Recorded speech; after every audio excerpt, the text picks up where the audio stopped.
Hello बच्चों, आज हम शुरू करेंगे क्लास 7th पॉलिटी का chapter number 1 on equality part 2। इस वीडियो का फर्स्ट जो पार्ट है मैं ऑलरेडी अपलोड कर चुकी हूँ और जिसका लिंक मैं डिस्क्रिप्शन बॉक्स में दे दूँगी।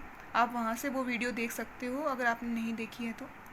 और ये जो फर्स्ट पार्ट था मैंने उसमें कवर किया था, जो ये 4th पॉइंट आपको दिख रहा है, अनटचेबिलिटी हैज़ बीन अबॉलिश्ड, जहाँ पे हमने ये पढ़ लिया था कि जो अनटचेबिलिटी है मतलब छुआछूत जो है वो हमारे कॉन्स्टिट्यूशन, हमारी जो इंडियन डेमोक्रेसी है वो हमको अधिकार देती है। हमको ये कॉन्स्टिट्यूशन में एक प्रोविज़न बना रखा है कि कोई भी किसी को के साथ में भेदभाव नहीं करेगा, चाहे वो किसी भी कम्युनिटी से है, चाहे वो छोटी कास्ट से क्यों ना बिलोंग करता है। Getting my point. तो आज हम शुरू करते हैं अपनी वीडियो से, जो आगे का पार्ट है। तो फर्स्ट पॉइंट हम क्या पढ़ेंगे, जो है 2 ways by which government has try to implement the equality guaranteed in constitution. 2 ऐसे तरीके जो कि गवर्नमेंट ने जिससे कोशिश की कि वो इक्वालिटी मेंटेन कर सके थ्रू कॉन्स्टिट्यूशन, ठीक है, जो कि हमारे कॉन्स्टिट्यूशन ने ग्रांट किया है कि हर एक पर्सन को ये अधिकार है कि वो उसे इक्वली ट्रीट किया जाए। क्या वो तरीके थे? फर्स्ट जो वे है वो है थ्रू लॉस, मतलब कानून के थ्रू, मतलब ऐसे कानून, ऐसे नियम बनाए गए जो कि इन्फोर्स कर दिए गए कि हर एक इंसान को एक दूसरे को इक्वली ट्रीट करना है, which protects every person right to treated equally. मतलब हर एक पर्सन को जो कि ये अधिकार देता है कि they should be treated equal. Okay, अब नेक्स्ट पॉइंट क्या है, नेक्स्ट तरीका क्या था? थ्रू गवर्नमेंट प्रोग्राम्स और स्कीम। दूसरा तरीका वो जिससे गवर्नमेंट ने ये अश्योरेंस या फिर ये कोशिश की कि वो इक्वालिटी मेंटेन कर सके, वो था गवर्नमेंट प्रोग्राम्स या स्कीम्स बना करके, ठीक है। ये स्कीम्स और ये प्रोग्राम्स क्या किन लोगों के लिए बनाई गई? Disadvantage communities to ensure greater opportunity to people etcetera. मतलब उन लोगों के लिए जिनके पास में इतनी सुविधाएं उपलब्ध नहीं हैं, जिनके पास में इतने रिसोर्सेज, मतलब इतने रुपए नहीं हैं कि वो अच्छे स्कूल अफोर्ड कर सकें या अच्छी फैसिलिटीज़ अफोर्ड कर सकें, मेडिकल फैसिलिटी या फिर एजुकेशनल फैसिलिटीज़। तो उनके लिए बहुत सी क्या स्कीम्स बनाई गई, प्रोग्राम्स बनाए गए ताकि वो अच्छी लेवल ऑफ एजुकेशन और अच्छे स्कूल में जा सकें या फिर एक बेटर स्टैंडर्ड ऑफ लिविंग उनका इंक्रीज़ हो, ठीक है। अब देखो इसका एग्जाम्पल दे रखा है, क्या वो स्कीम थी, उनमें से एक एग्जाम्पल दिया है मिड डे मील स्कीम। ये कौन सी स्कीम है? A program introduce in all government elementary schools to provide children with cooked food और लंच। ये एक ऐसा प्रोग्राम था जो गवर्नमेंट एलिमेंट्री स्कूल्स में इंट्रोड्यूस किया गया, जिसके अंदर बच्चों को खाना दिया जाएगा, बनाया खाना, ठीक है, जो रेडी टू ईट फूड होता है वो उनको प्रोवाइड किया जाएगा।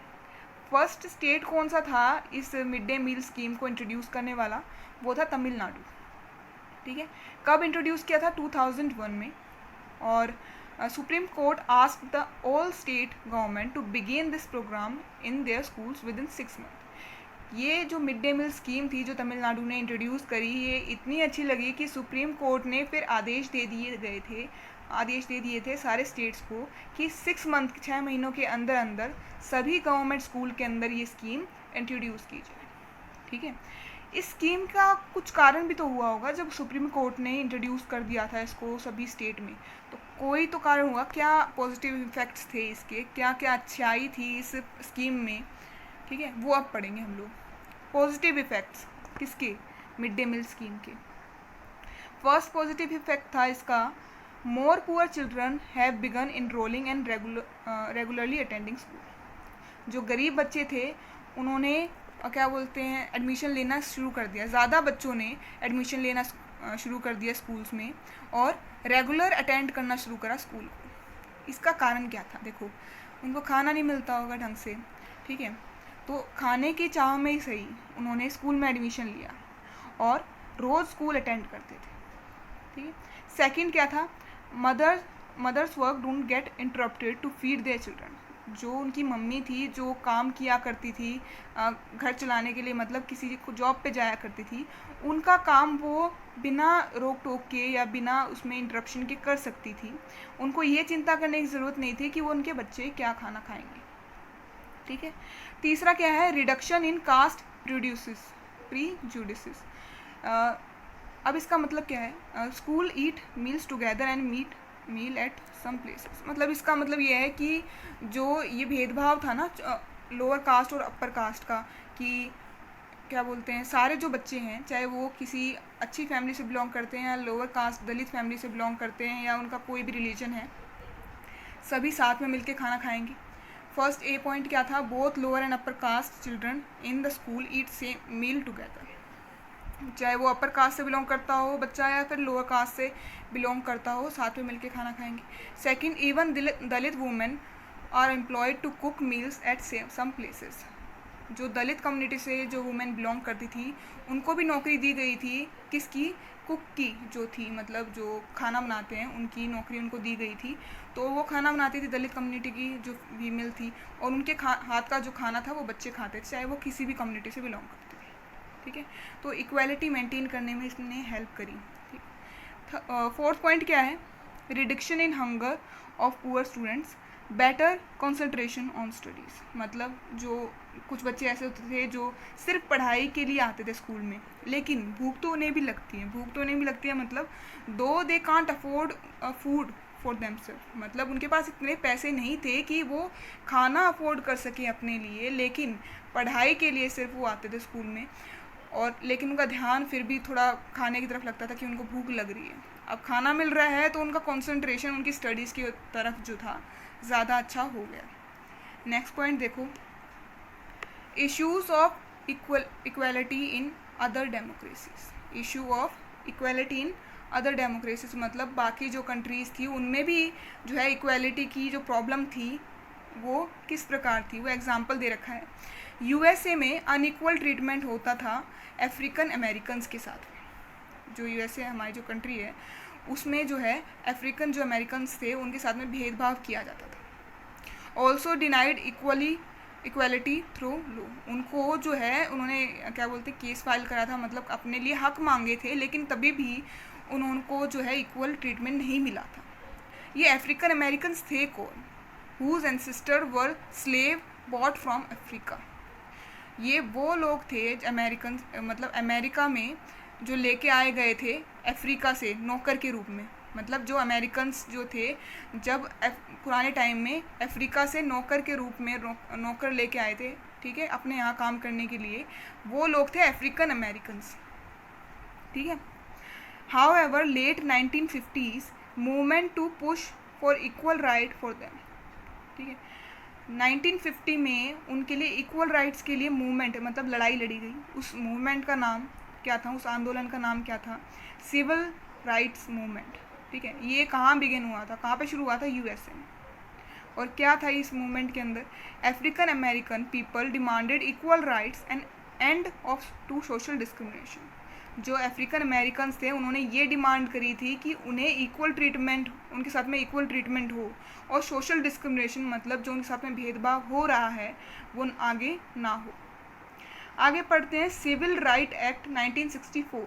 सिविल राइट एक्ट 1964 क्या कहलाता है, क्या है ये, prohibited discrimination on the basis of race, religion, nation, origin. इसका मतलब क्या है, सिविल राइट एक्ट 1964 के अंतर्गत इसके अंदर जो भेदभाव होता है किसी भी पर्सन के साथ में, चाहे वो किसी भी रिलीजन से बिलोंग करता हो या उसका जन्म स्थान कुछ हो या फिर वो अमीर हो गरीब हो, वो बंद करवा दिया गया था इस एक्ट के थ्रू। It also stated that all school will be open to African American children. इस एक्ट के अंदर ये भी था कि जितने भी अफ्रीकन अमेरिकन्स थे उनके बच्चों के लिए भी स्कूल्स खोले गए थे, मतलब वो भी किसी भी स्कूल में जा कर के पढ़ाई कर सकते थे। नेक्स्ट पॉइंट देखो, article 15 of constitution. Article 15 of constitution क्या कहलाता है क्या, prohibition of discrimination on the grounds of race, religion, caste, sex और place of birth. Article 15 of constitution जो है जो डिस्क्रिमिनेशन मतलब जो भेदभाव हो रहा है लोगों के साथ उसको बंद करवाता है। मतलब हर एक इंसान को ये राइट है कि वो उसके साथ में कोई भी भेदभाव ना हो, चाहे वो किसी रिलीजन से हो, चाहे उनकी कास्ट कोई हो, या लड़का हो या लड़की हो, या प्लेस ऑफ बर्थ किसी भी स्टेट या किसी भी कंट्री से वो बिलोंग करता है। Getting my point. Last point है challenge of democracy. Challenge of democracy का मतलब अब क्या क्या प्रॉब्लम्स फेस करने पड़े हम लोगों को, क्या स्वतंत्रता पाने के लिए या फिर अपने अधिकार पाने के लिए। No country can be described as completely democratic. किसी भी कंट्री को कम्प्लीटली डेमोक्रेटिक या फिर पूरी तरीके से आज़ाद नहीं कह सकते। Struggle for recognisation of all people as equal and for their dignity to be maintain. लोगों को आज भी लड़ाई लड़नी पड़ती है अपने हकों के लिए, अपने आप को इक्वल ट्रीट करवाने के लिए, अपनी सेल्फ रिस्पेक्ट के लिए। ठीक है, ये चैलेंज है डेमोक्रेसी का। मतलब हाँ, हमको स्वतंत्रता मिल रखी है, फिर भी आज भी हमको लड़ाई लड़नी पड़ती है अपने हकों के लिए, वो अकेले ही लड़नी पड़ेगी। ठीक है, यही था इस चैप्टर में। 2 स्टोरीज़ भी हैं, 3 स्टोरीज़ हैं आई गेस इस चैप्टर में। तो वो उनमें से एक स्टोरी क्या है, कांता की है। कांता क्या है, एक डोमेस्टिक वर्कर है। ठीक है, वो एक जगह काम करती है, एक घर में काम करती है, और उसके बदले उसको क्या मिलती है, वेजेस मिलते हैं या पैसे मिलते हैं, सैलरी मिलती है। एक दिन क्या होता है, उसकी बच्चे की तबीयत ख़राब हो जाती है। ठीक है, उसको उसकी ट्रीटमेंट के लिए रुपए की ज़रूरत भी है और वो छुट्टी भी चाहिए उसको। लेकिन अगर वो छुट्टी लेती है तो उन दिनों के लिए, जिस दिन वो अटेंड नहीं करती, जिस दिन वो काम करने नहीं जाती, उसके रुपए कट जाएंगे। इस डर से वो रोज़ काम करने आती है। तो ये जो है प्रॉब्लम क्रिएट हो रही है उसके साथ में। क्या प्रॉब्लम क्रिएट हो रही है कि क्योंकि वो गरीब है इसलिए वो छुट्टी नहीं मांग पा रही है, कहीं उसके रुपए ना कट जाए, इस डर से। इसके अलावा एक और है, ओम प्रकाश नाम का है शायद से वो पर्सन। इसके अलावा भी हाँ, मैंने कहा जैसे आपको कि ओम प्रकाश वाल्मीकि नाम का जो है एक पर्सन था, एक बच्चा था। जब वो स्कूल में जाया करता था, अभी तो वो क्या है, एक राइटर है। उन्होंने एक बुक भी लिखी है जिसका दलित के ऊपर है, वो दलितों के ऊपर है, जो कि है जूठन नाम से वो बुक पब्लिश की गई। तो क्या था उनके साथ में, क्या हुआ, उन्होंने अपना इंसिडेंट बताया कि जब वो छोटे थे, क्योंकि वो दलित कम्युनिटी से बिलोंग करते थे, लेकिन फिर भी उनके फादर ने उन्हें स्कूल भेजा। ठीक है, वहाँ पर उनके साथ में भेदभाव किया जाता था just because he belong to a Dalit community. ठीक है, उनको जो बाकी बच्चे थे उनके साथ में नहीं बिठाया जाता था, नीचे बिठाया करते थे उनके टीचर। इसके अलावा कई बार उनके टीचर क्या करते थे, कई बार क्या ज़्यादातर वो क्या करते थे, ओम प्रकाश को बाहर भेज देते थे क्लास के और उनसे सफाई का काम करवाया करते थे। ठीक है, एक दिन क्या हुआ, ओम प्रकाश के जो पिताजी हैं, मतलब उनके फादर जो हैं, उस दिन स्कूल आए थे। उन्होंने अपने बेटे को देख लिया सफाई करते हुए, उन्हें बहुत बुरा लगा। इसके अलावा उन्होंने ये भी कहा था कि जो है जो ये डिस्क्रिमिनेशन हो रहा है वो गलत किया आपने, और मैं इसके लिए फ़ाइट करूँगा। ठीक है, तो ये जो चीज़ थी वो उनकी जो डिस्क्रिमिनेशन हुआ उनके साथ में, ओम प्रकाश वाल्मीकि के साथ में, वो किस बेसिस पे किया गया था, on the basis of caste. ठीक है, अब एक और स्टोरी है, वो है मिस्टर एंड मिसेस अंसारी के ऊपर। मिस्टर एंड मिसेस अंसारी को रेंट पे घर चाहिए था, जो वो ढूंढ रहे थे कोई घर। तो वो क्योंकि एक लो कम्युनिटी से बिलोंग करते थे, उनको घर आसानी से नहीं मिल रहा था। फिर एक घर उनको पसंद भी आया, और जो क्या बोलते हैं उसे, जो लैंडलॉर्ड थे, मतलब जो उस घर के मालिक थे, वो भी तैयार हो गए थे पहले तो कि उनको देने के लिए घर। लेकिन जैसे ही उनको पता चला कि उनका सरनेम क्या है या फिर जिस कास्ट से वो बिलोंग करते हैं, उन्होंने मना कर दिया। क्या कारण दे करके कि आप जो है नॉन वेजिटेरियन हो और हम जो है प्योर वेजिटेरियन हैं, इसलिए हम आपको ये घर नहीं दे सकते। लेकिन जो अंसारी थे, उनको जो स्मेल आई कि ऊपर जो उनके दूसरे जो रेंट पे रहते हैं नॉन वेजिटेरियन जो खाना बना रहे हैं वहाँ पे, तो उनको वैसी स्मेल आई।